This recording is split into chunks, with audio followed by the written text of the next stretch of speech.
Good afternoon बच्चों। आज हम 5th में इंग्लिश में करेंगे नंबर के बारे में हम आज पढ़ेंगे। नंबर्स किसको कहते हैं? A noun which stands for only one person or thing is said to be in singular number। यानी नंबर में दो पार्ट्स होते हैं, एक है सिंगुलर और दूसरा है प्लूरल। सिंगुलर हम किसको बोलते हैं? सिंगुलर हम उस नंबर को बोलते हैं जो कि एक आदमी के लिए, किसी एक चीज के लिए या किसी एक आदमी के लिए ही हम यूज करते हैं।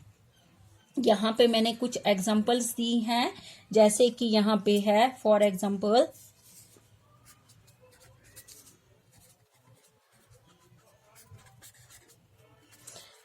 एग्जाम्पल यहाँ पे लिखा है मैंने ए बॉय इज प्लेइंग।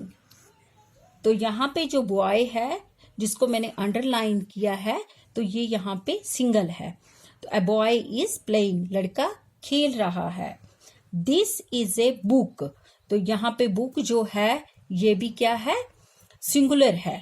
तो यहाँ पे इसको भी मैंने अंडरलाइन किया है, ये एक बुक है यानी किताब है। दिस इज ए फैन, ये एक फैन है। दिस इज ए वॉच, ये एक घड़ी है। दिस इज ए चेयर, ये एक कुर्सी है। तो बच्चों आपने यहाँ पे देखा होगा कि जो बॉय है, बुक है, फैन है, वॉच है, चेयर है। तो ये जो है इसमें कुछ मैंने थिंग्स भी लिखी हैं और पर्सन भी लिखी हैं, लेकिन ये क्या है? सिंगल है, वन है। तो जो वन पर्सन और थिंग के बारे में बताता है उसे हम सिंगुलर नंबर कहते हैं। अब आता है plural, a noun which stands for more than one thing or person is said to be in plural number।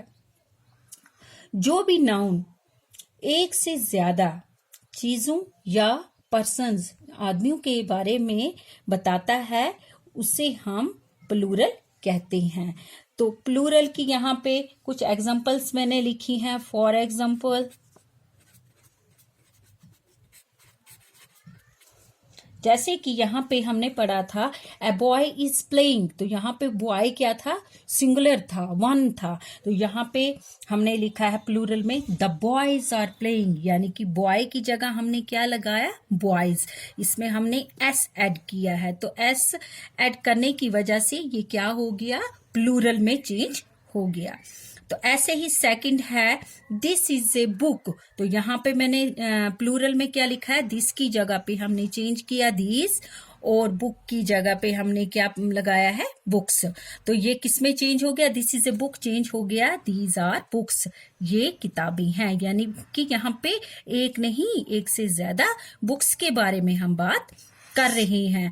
तो जब हम एक से ज्यादा चीजों के बारे में या किसी पर्सन के बारे में बात करते हैं तो वहां पे वो प्लूरल फॉर्म में आ जाता है।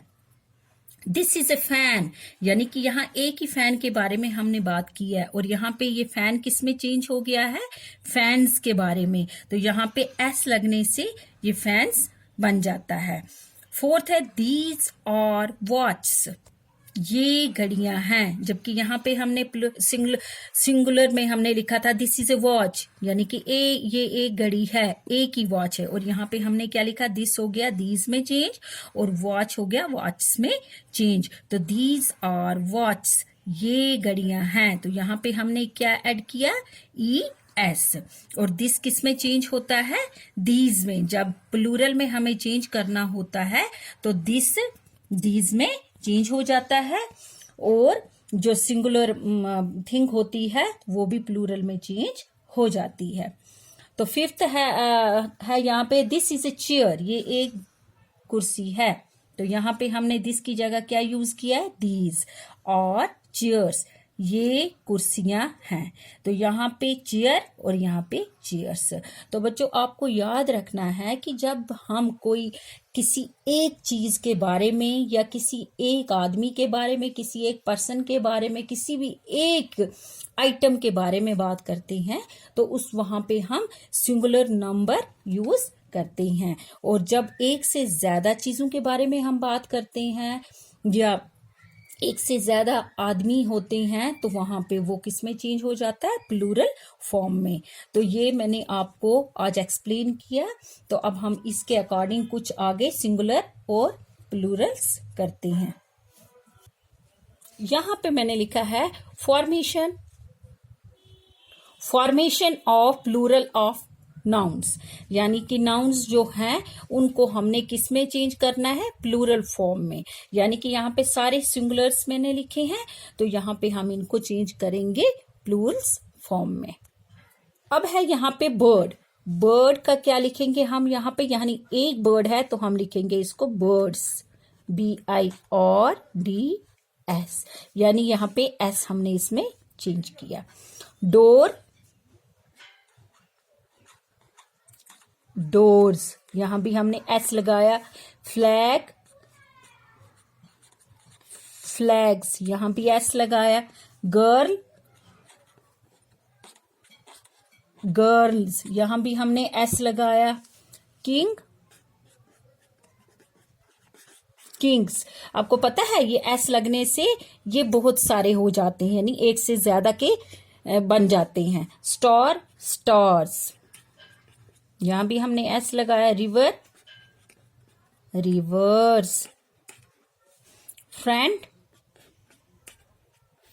फ्रेंड्स, यहां भी हमने S लगाया प्लूरल फॉर्म में। आर्मी, यहां पे थोड़ा हमें चेंज करना है क्योंकि इसके पीछे S नहीं लगेगा।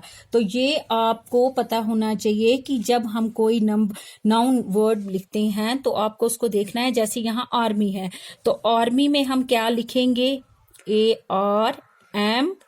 तो बच्चों ये याद रखना, जो Y है Y की जगह क्या आता है, IES। तो तब ये क्या बन जाता है, आर्मीज। Copy, copies, PIES। आपको याद रखना है कि अगर लास्ट में, वर्ड के लास्ट में Y आता है और इसके जो ये नंबर्स पहले वाले जो लेटर्स होते हैं वो कॉन्सोनेंट्स होते हैं, तो हमें क्या लगाना है, IES। Duty, duties. फ्लाई का क्या लिखेंगे,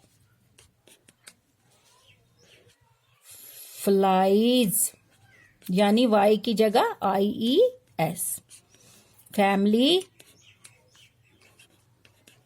फैमिलीज, यानी बहुत सारी फैमिलीज, यहां एक फैमिली है। Story, stories, STORIES। Lady, ladies, ladies. तो ये आपको याद रखना है कि Y की जगह हमेशा IES लगाना है। फिर है हिस्ट्री, हिस्ट्रीज।